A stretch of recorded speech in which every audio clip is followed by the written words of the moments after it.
मुझे शेयर बाजार की एक चीज जो सबसे ज्यादा पसंद है वो ये है कि यहाँ कभी कोई पल बोरिंग नहीं होता। और आज हम जिस कहानी के बारे में बात करने जा रहे हैं वो किसी हॉलीवुड मूवी से कम नहीं है। हमारी कहानी शुरू होती है 6 मई 2010 को।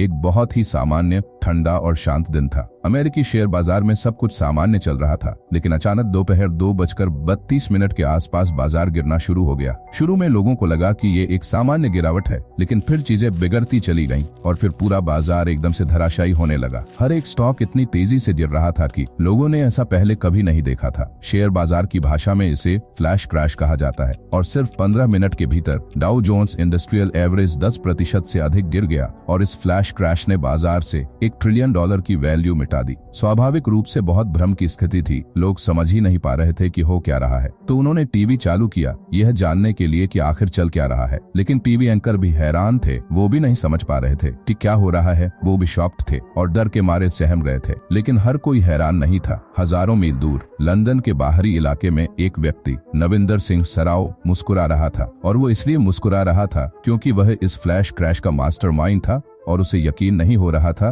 कि वो ये सब कर पाया। उसने अकेले ही दुनिया के सबसे बड़े बाजारों को 15 मिनट के लिए पूरी तरह से हिलाकर रख दिया था। तो ये आदमी आखिर है कौन? नविंदर एक self taught stock market trader था जो अपने माता पिता के घर से काम करता था, और हालांकि वह बहुत बुद्धिमान था। नविंदर को एस्पर्जर सिंड्रोम था जिसने उसे सामान्य जीवन जीने से रोका, लेकिन शायद इसी वजह से वह घंटों घंटों तक एक ही काम में ध्यान केंद्रित करके उसे पूरी तरह से सीखने में सक्षम था। उसकी स्टॉक मार्केट की जर्नी तब शुरू हुई जब उसने एक अखबार में विज्ञापन देखा जिसमें लिखा था वांटेड फ्यूचर्स ट्रेडर्स जो दबाव में भी अच्छा काम कर सकें। यह एक ऐसा रोल था, एक ऐसी नौकरी थी जो उसे बहुत अट्रैक्टिव लगी। वह वहां गया, इंटरव्यू दिया और सिलेक्ट हो गया। कुछ ही सालों में नविंदर उस कंपनी में एक लीजेंड बन गया, लेकिन उसका व्यवहार बहुत अजीब था। बहुत सारे लोगों को समझ नहीं आता था क्योंकि वह किसी से मिलना जुलना पसंद नहीं करता था। वह पूरी तरह से अलग काम करना चाहता था, और इसके अलावा वह ऐसे हेडफोन पहनता था जो पूरी तरह से आसपास की आवाजों को ब्लॉक कर देते थे। लेकिन इसी वजह से वह ट्रेड्स पर बेहतर फोकस कर पाता था।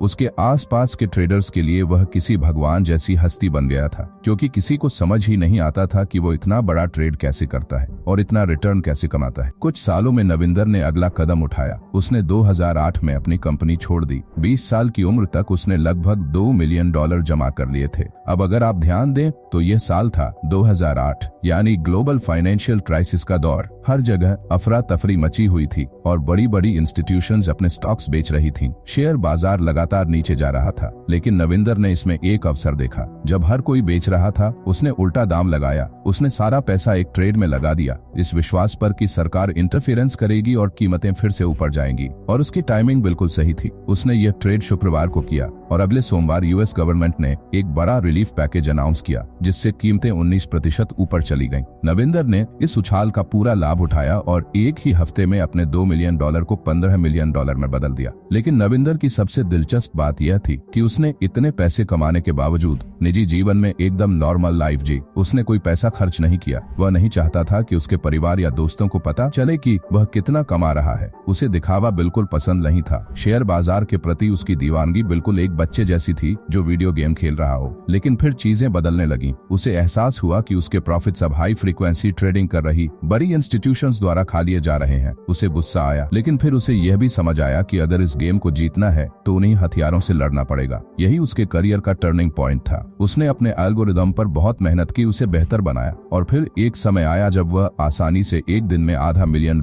कमा लेता था। फ्लैश क्रैश से एक हफ्ते पहले एक दिन उसने $4 लाख कमाए और अगले दिन उसने $8 लाख कमाए। और जरा सोचिए, जिस घर में वह रहता था उसकी कीमत सिर्फ $3 लाख थी, यानी वह एक ही दिन में उस घर की 3 गुना कीमत कमा रहा था। फिर आया 6 मई 2010। उस सुबह नविंदर ने अपने एल्गोरिदम चालू किए और एक बहुत ही वोलाटाइल मार्केट में भारी मात्रा में सेल ऑर्डर डालने शुरू कर दिए। दोपहर तक उसने $200 मिलियन के ऑर्डर डाल दिए और वह खूब पैसे कमा रहा था। लंदन में शाम के 7 बजे उसकी माँ ने उसे डिनर के लिए बुला लिया। नविंदर ने अपना कंप्यूटर बंद कर दिया। उस दिन उसने पहले ही $9.5 लाख कमा लिए थे। बेशक फ्लैश क्रैश बहुत विनाशकारी था। इसने अमेरिकी कंपनियों की वैल्यू सिर्फ 5 मिनट में ट्रिलियनों डॉलर मिटा दिए। यह अब तक का सबसे बड़ा अचानक गिरावट वाला रिकॉर्ड था। उसके बाद बाजार ने रिकवरी की। ऐसी घटना जाहिर है ध्यान खींचेगी। अगले कुछ महीनों तक इन्वेस्टिगेशन हुई कि आखिर हुआ क्या। अमेरिकी रेगुलेटर्स ने बहुत गहराई से मामले की इन्वेस्टिगेशन की, एक डिटेल रिपोर्ट भी जारी की कि क्या हुआ था। उस रिपोर्ट फाइल में नविंदर का नाम तक नहीं था। नविंदर बहुत खुश था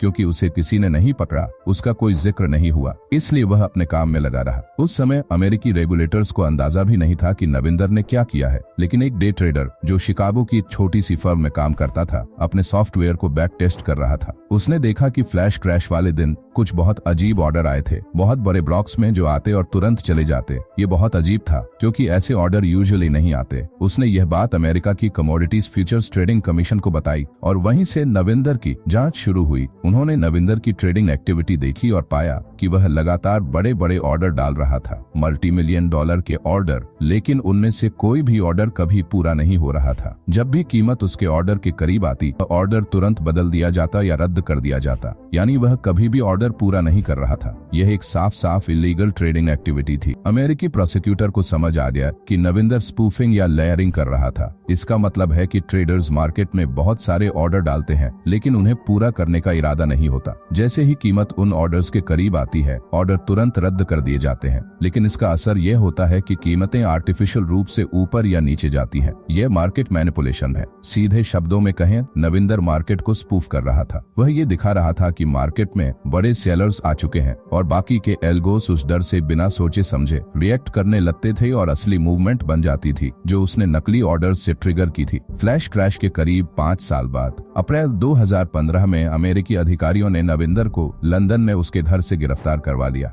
आरोप थे मार्केट मैनिपुलेशन, फ्रॉड और स्पूफिंग के। 2016 में नविंदर ने दोष कबूल कर लिया कि उसने जानबूझकर मार्केट मैनिपुलेट किया था और फ्लैश क्रैश में उसकी भूमिका थी। लेकिन उसने ये भी दिखाया कि उसने यह सब एक व्यक्तिगत फायदे से ज्यादा एक गेमिंग माइंडसेट के तहत किया था। अब सबसे चौंकाने वाली बात यह थी कि उसने अमेरिकी सरकार की पूरी तरह मदद की। उसने हाई फ्रीक्वेंसी ट्रेडिंग और एल्गोरिदमिक फ्रॉड को समझने में रेगुलेटर्स को गहरी जानकारी दी और 2020 में नतीजा यह निकला कि नविंदर को जेल नहीं भेजा जाएगा। उसकी मानसिक हालत, सहयोग और पछतावे को देखते हुए उसे 1 साल की हाउस अरेस्ट और मानसिक हेल्थ ट्रीटमेंट की सजा दी गई। अगर आपको ये कहानी पसंद आई हो तो वीडियो को जरूर लाइक करें और चैनल को सब्सक्राइब करना ना भूलें ताकि हम आपके लिए ऐसी जबरदस्त और रोमांचक कहानियां लाते रहें। और अगर आप क्रिप्टो मार्केट में इन्वेस्ट करने की सोच रहे हैं तो नीचे डिस्क्रिप्शन में डेल्टा एक्सचेंज का लिंक है और अगर आप हमारे लिंक से साइन अप करते हैं तो आपको ब्रोकरेज में 10% का डिस्काउंट मिलेगा। और अगर आप डेल्टा एक्सचेंज के फ्यूचर्स, कॉन्ट्रैक्ट और ऑप्शंस में ट्रेड करेंगे तो आपके ऊपर 30% का टैक्स भी